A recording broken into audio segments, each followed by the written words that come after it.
Dobar dan, danas sam sa... Svenom Horvatićem, dobar dan. Dobar dan. Svene, hoćete li mi predstaviti u kojoj sekciji kongresa sudjelujete? Dakle, sudjelovao sam u sekciji za konzervacijsku biologiju jučer i sekciji za zaštitu prirode. Super. Možete li mi ukratko predstaviti vaše istraživanje? Dakle, moje istraživanje se tiče slatkovodnih riba na rijeci Krki, u sklopu kojega smo gledali vremenski i prostorno promjene u sastavu zajednica između perioda 2004. i 2008. i u današnje doba kako se ta zajednica mijenjala. A recite mi trenutno kojim se istraživanjem bavite?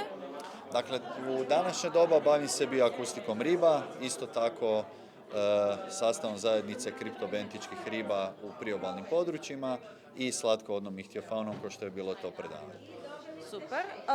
Što vas najviše fascinira u području biologije općenito?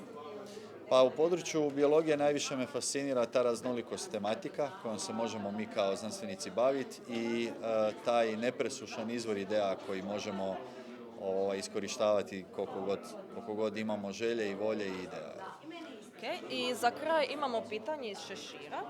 Dakle, izvučete si jedan broj i koji broj dobijete, to pitanje vam postavim.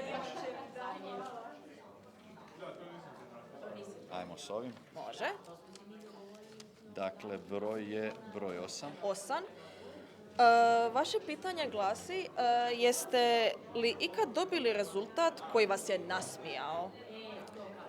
U svojim istraživanjima, jel? Da. Pa bilo je.